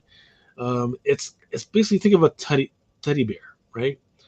But inside of the teddy bear is like this robot. And now the teddy bear is just revealing that his little robot arms, well, like these little Inspector Gadget arms and legs and shit. So that's what it's got going on this freaking cover right here. It looks really good. Monster High House Hunters. Let me tell you something. I don't know what the numbers are on the comic books, but the freaking toys have been going absolutely fucking crazy, man. I've sold at least 15 units within the last year for Monsters High. Really? I think there's still that big of a property?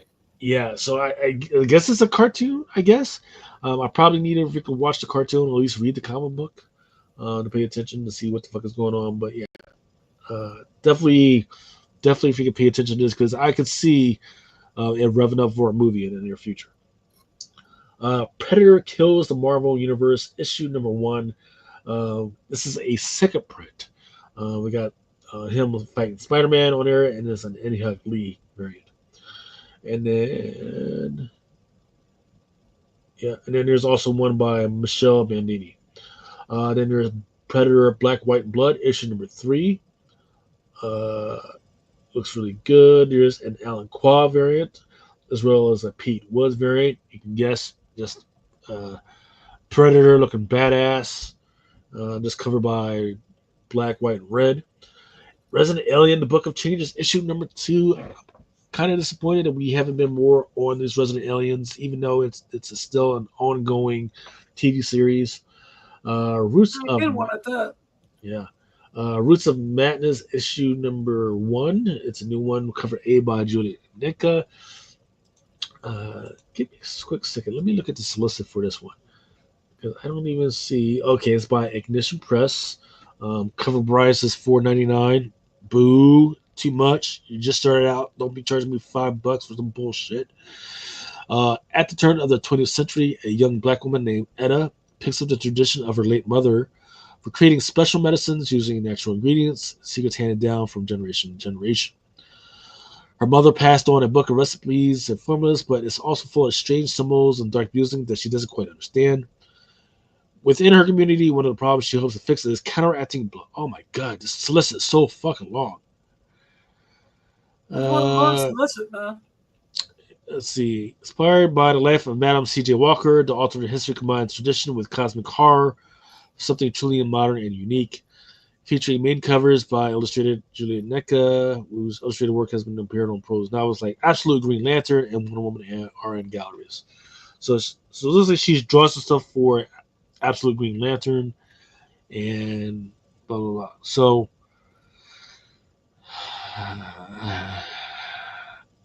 but it says inspired by Madame C.J. Walker. Not Madame C.J. Walker. So it's supposed to be witch, I guess. Maybe. I don't know. Oh Jesus! Joe Burrow's chase pass on that bullshit. Spider Girl issue number 4, cover A is drawn by David Nakayama. It's also a great Aqua variant. No, it's just quite a few covers of Spider Girl. Fucking up some villains. But then they've got a Alex Ross Timeless Virgins variant with Dazzler on there, and there is a 1/100 of black and white. It looks okay, it's all right, but the color one is absolutely fan fucking tastic. You really did whoever did the coloring on that one was really freaking great. Not Dazzler. Shit. It's not Dazzler. Shit. It's Is that Dagger? From Dagger. fucking Yeah, Man? Dagger. Yeah, Dagger. Yeah. Then there is a Javier Garron with Spider Girl and Storm, and it's interesting because on the cover, it's got Spider Girl making a little cloud with a little lightning on there. Let me see what this list says.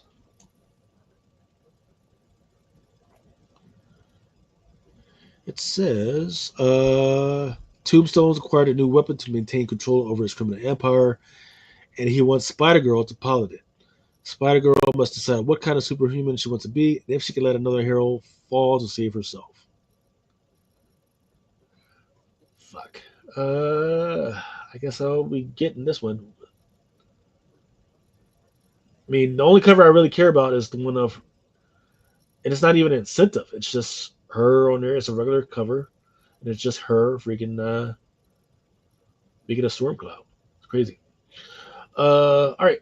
Next title is Spider-Man and Wolverine issue number 5. Cover A is by Gerardo Sandoval. It's going for $3.99. It's going to be on sale September 24th.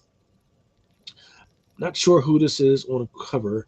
I guess the guy's name is called Dread Shadow. Okay. Wolverine and Spider-Man have been put to the ringer and are at the mercy of Dread Shadow and the Shadow Coven. The mystery deepens as the threat increases, but what is this mysterious force's endgame? Featuring the first cover appearance of this all-new villain. So that means that his first appearance is going to be in Spider-Man and Wolverine issue number 4, which most likely comes out this week or next week. And then there's also an Ario and Andino variant. There's a Corey Smith variant. Next book is Star Trek Red Shirts, issue number 3, cover A. This is a series that I have been waiting to come out, and I just realized it was already come out. So I have not read one single fucking issue. So Boom and Paramount, man. Boom. Oh no, that's IDW. That's because it's red shirts. IDW. Yeah, but those are the ones that actually freaking die, right? Exactly, man. That's should be the best one. They should be. Everybody knows red shirts are gonna die. I just want to see how these people are freaking die. Which is crazy. Star Wars, Dr. Aphra, Chaos Agent. You got the Kristan freaking Wookiee on there, as well as regular Wolfie and Dr. Aphra, drawn by Chikuri, Eddie Wu. Kind of the same thing except for Black Kristen. And there's a Chris Sprouse Revenge of the Sith 20th anniversary variant. There's one by Dave Lopez. This is IDW. Yep, IDW also has Starship Godzilla. Kaisai #1. I've read some of the other Starship Godzilla joints. It is terrible, but I think people might be interested in the Variant C movie homage variant, which is a Star Wars homage. Then there's a 125 by Eagleton. Storm, issue number 12, which has been interesting because this has been like her journey into becoming like not just becoming a god, but becoming a cosmic entity. Cover A is by Matthias Manahini. Cover B, Doyle variant. There's a foreshadow logo variant. And on the foreshadow logo variant, it just says Rogue Storm. So I don't know whether Rogues become Storm or they become two as one or what. There is a Halloween Mask variant, a Greg Land variant. Nothing going on there except for excuse me. The Thing. We're talking about The Thing, issue number 5. There's a Greg Land variant. Not too much going on there. There's Nick Bradshaw. Thor is on FOC, and it's just him holding the hammer, but there's blood on the hammer. That one's done by Alex Ross. Then there is a couple of Fanning variants. It looks like one is 1 of 50 probably, and it's just Loki just getting drunk. Then there's a NetV's Games Marvel variant of Thor and a bikini, basically. Then there is a Torrin Clark variant and a Todd Knock iconic variant. Ultimate Spider issue number 21. I know you said you've been reading Ultimate Spider-Man Ultimate Spider-Man so far. I do like the Alexander Lozano variant. It looks like Mary Jane. She's on her stoop playing with the cat for some freaking reason, but it looks really detailed. Looks really good. Then there's the Francesco Martino variant, but it doesn't quite look like one of his. Uncle Scrooge's Earth's Mightiest Duck issue number 1.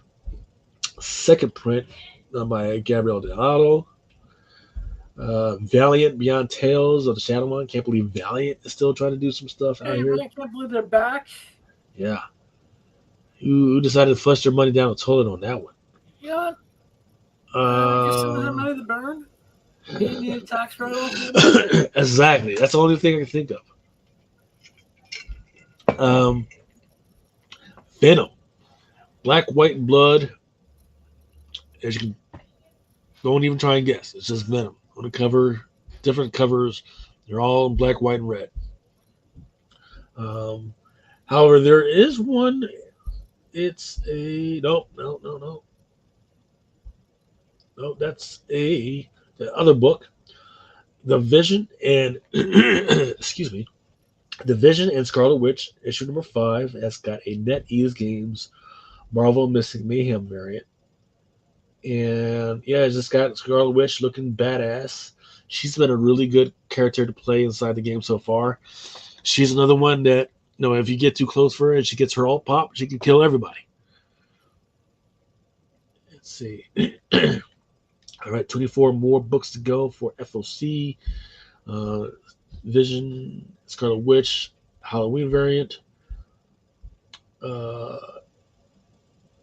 And that's it, because there's a Jacobo Campagnini. Nothing too big about that one.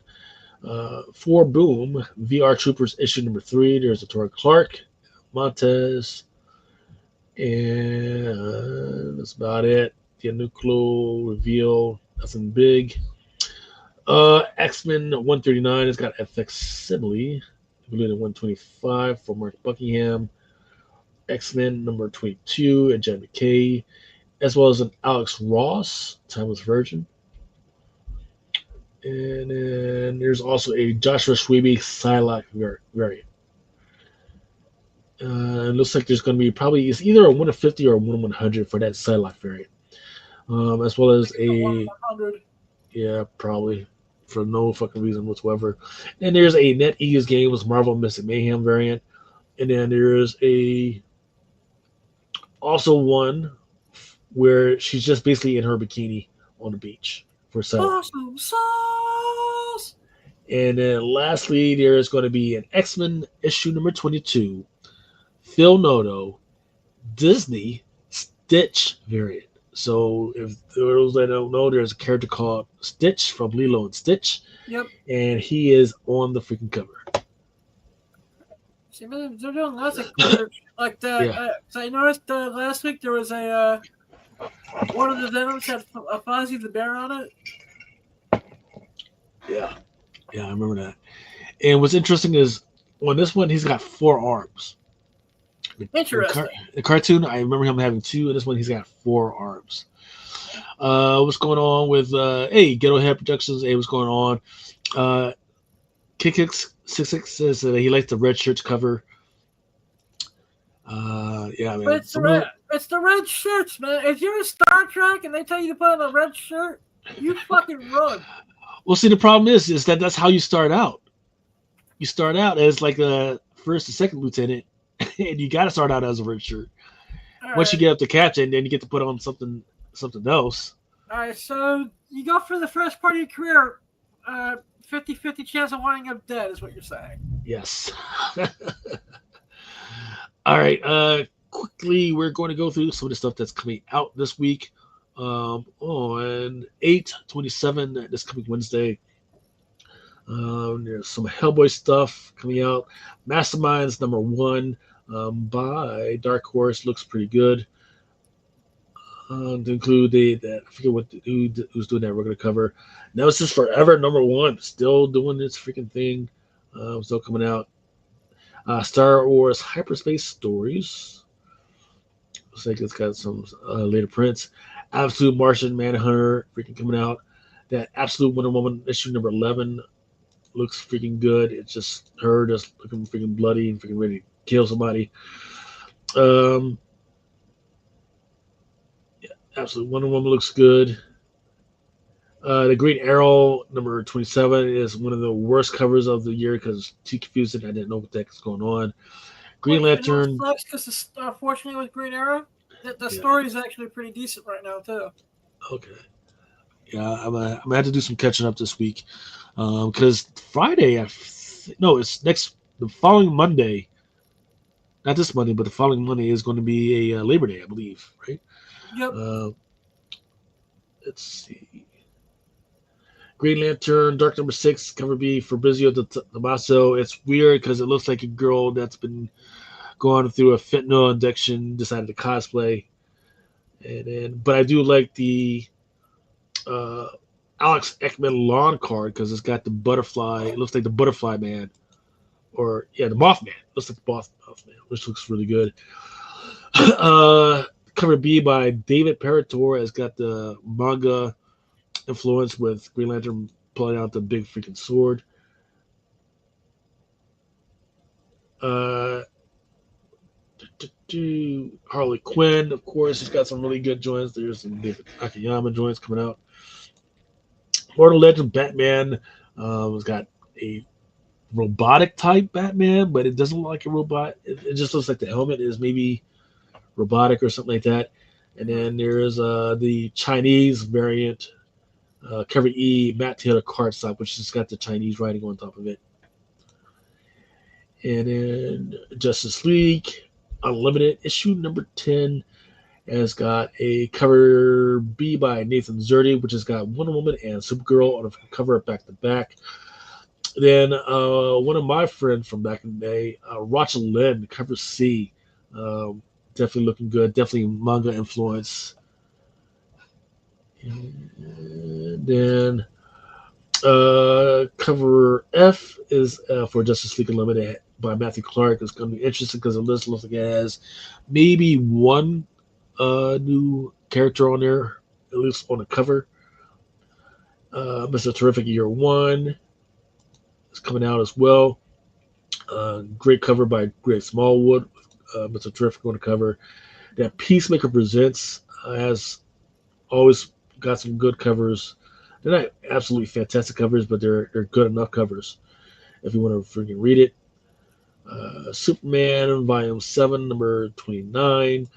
I was kind of confused by the Tula Lote variant because she usually doesn't have her women so dressed up, right? But she's got what's it? Shit. Superman's wife. What's her fucking Lois Lane on the cover, but she's covered up. And I guess I get it. You're trying to say, hey, she's a freaking journalist, but no, she's writing on pads and post-it notes and shit. It was fucking weird. Then Superman number 29 has been an absolutely freaking great fucking read. I've been loving it. They've been just killing off some of those old freaking Justice League characters, or they're not just Justice League characters. I forget which characters they're called. It's from like the Future Force type characters. Lost Legion of Superheroes, right? Yep. There's Lost Legion of Superheroes, and they've got these other evil Legion of Superheroes that have been killing off some of the good ones going out through all the universe. Let's see, Batman Year 100 TPs, bunch of trade paperbacks, Dynamite with a bunch of DuckTales, issue number 6. It'll be like 500 variants. Herculoids, issue number 7. Herculoids! Red Sonja with some really freaking good covers. Just too many incentives on that one. To include, I think people might enjoy the Sonja Reborn issue number 1. It is done by Josh Middleton. Yep, Josh Middleton, issue number 1. And yeah, unfortunately, there are some incentives with that one as well. Lilo and Stitch, and I'm looking at Lilo and Stitch. Maybe I'm mistaken. Maybe he does have 4 arms. No, I'm looking at it straight. He's got 2. I think he has 2 arms. Huh? Yep, he's got 2 arms. So on the X-Men joint, he's got 4 arms for some reason. Again, I've never actually watched Lilo and Stitch. I've only seen. I do really like. I think this is definitely freaking beautiful. The Jennifer Meyer foil cover. There's one with a tree dress and one without. They're just so beautiful. Once again, it's just Stitch, and he's just out in the freaking woods, but it's just like a beautiful under the moonlight type freaking deal. Beneath the trees where nobody sees. I think the trade paperbacks are these trade paperbacks. No, Beneath the Tree Where Nobody Sees. Rites of Springs issue number 2. Bunch of movie homages. Like I think one of them was like a John Goodman freaking homage. But I can't remember the name of the movie though. Or is it Woody Harrelson? Might be a Woody Harrelson. Star Trek: Strange New Worlds: The Seeds of Salvation issue number 1. I think this one is going to be a good storyline. You don't necessarily need. Well, if you want the first appearances, technically you can go ahead and grab this one, but you don't grab it thinking you're going to get a good read out of this one, because I've already read it. The what you call it, Ashcan. It wasn't anything fantastic. One day we'll get good Star Trek again. Yeah. Teenage Mutant Ninja Turtles. I think this is Kale and Goo. No, yeah, it's a Teenage Mutant Ninja Turtles Shredder issue number 1. Kale and Goo cover looks really good. But I do like this Under the Red Sun, joined by DK Rawan.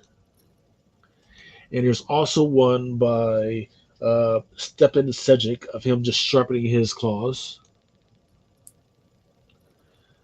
Dust to Dust issue number 6. Exquisite Corpse issues number 4 coming out. Come see. Gehenna Naked Aggression has been it's not a fantastic freaking movie, or excuse me, comic book. It's not a fantastic one, but it is a comic book that is set perfectly for a movie. Like I could definitely see myself going to a movie and just sitting just to turn my mind off and sitting just eating popcorn, watching a movie based off of this one. Ghost Pepper issue number 1 has got the second prints coming out. Hornsby and Halo. Kaya, Lost Fantasy. News from the Fallout issue number 3 is one that I definitely have promised myself that I'm going to be reading. Scorch number 4 from the Spawn universe. Yep. Sweet 4. Kill. This ends tonight. Cover 1 looks like cover F. What is this one? A hand-drawn sketch variant. Woo! So Midtown is selling a J. Lee hand-drawn sketch variant for $540 for this ends tonight. Number 1. Interesting. Yeah, they can go bite a big one with that one. Universal Monsters. This is a big gamble for Image because they don't have any Mark Spears covers on this one, right? And it's with the Invisible Man. Nobody's really scared of the Invisible Man. Though it looks like this one I did point out weeks ago when it was on FOC, the Christian Ward foil variant is sold out already. Void Rivals. On these Void Rival covers, they're putting a lot more Transformers on these freaking covers now. That's Transformers sell, man. Yeah. Transformers for S's and seats, bro. We're taking everyone down with this. Issue number 5 is out this week. You'll Do Bad Things. Issue number 6. Radiant Black. Is this a...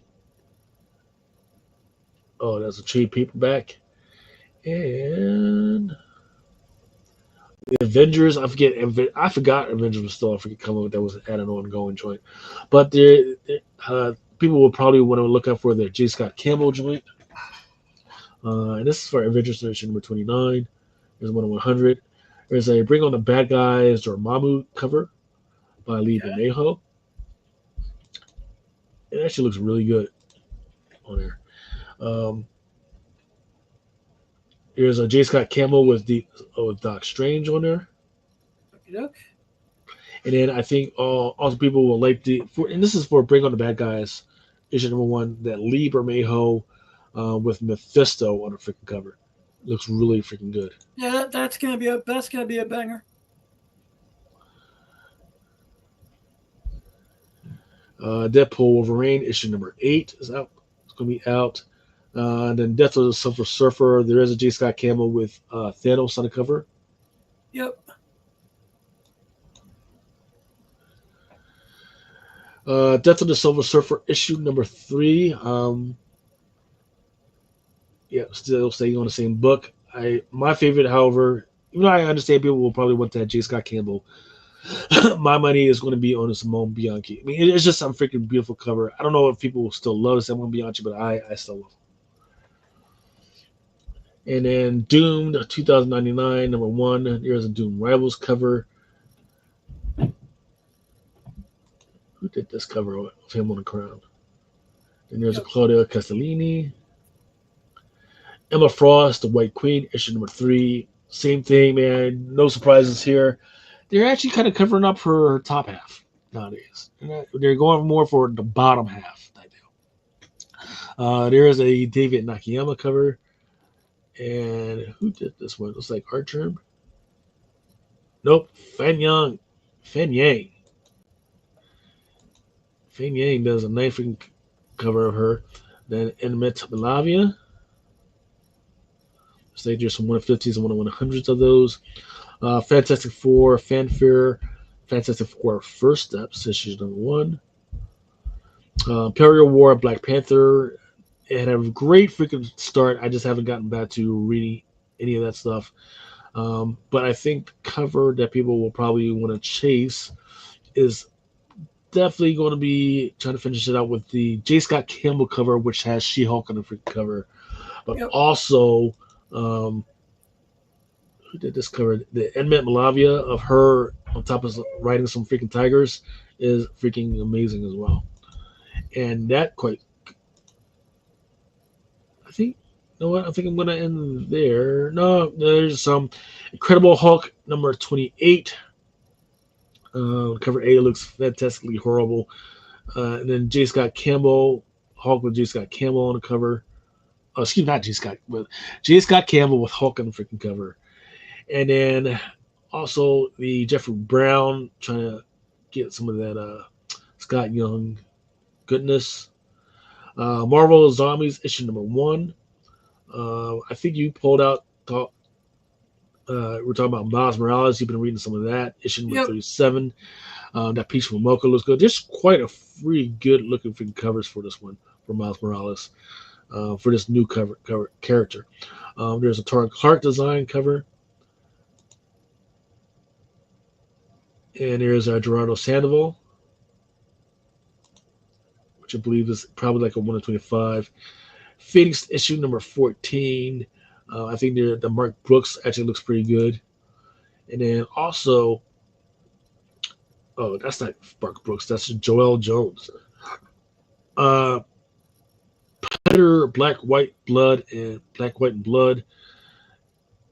Issue number 2. Most likely, they've got some great freaking covers. My favorite cover is probably the Inhyuk Lee. But there is an incentive by a scan. Still not sold out.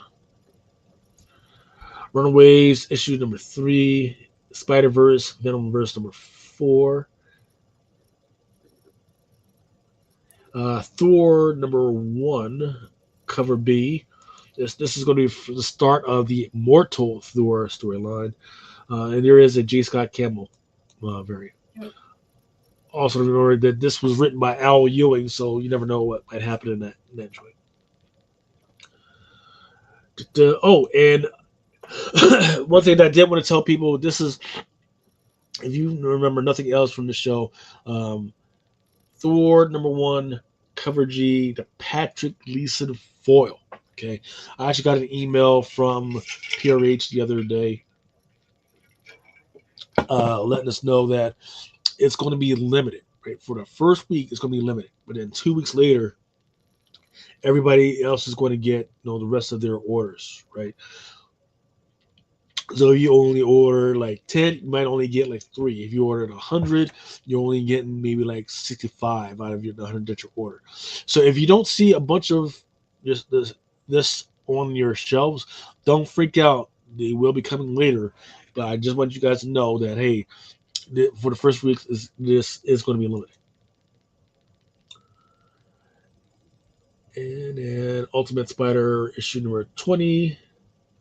West Coast Avengers number, what is that? Something.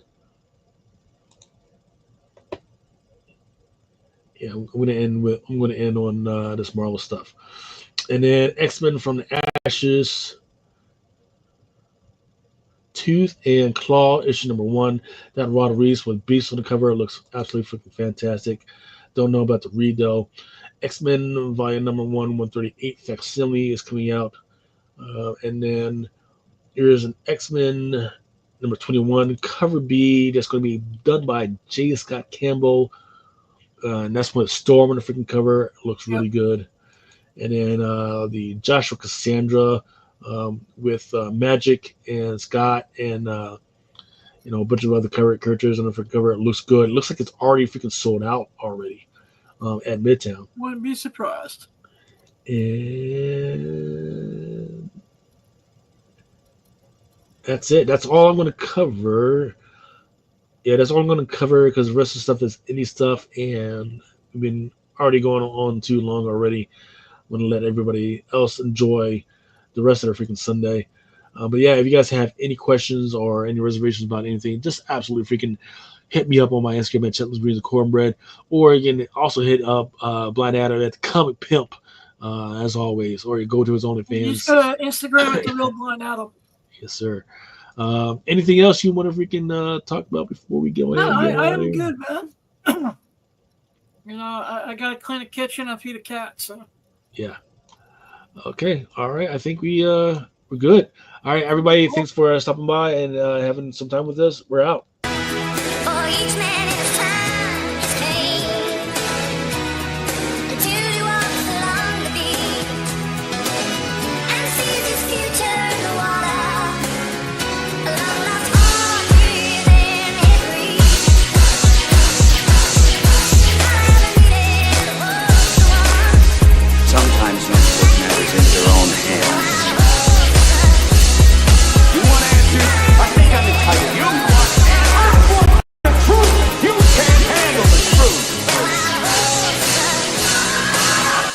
you guys know, it is Drunken Chat, son.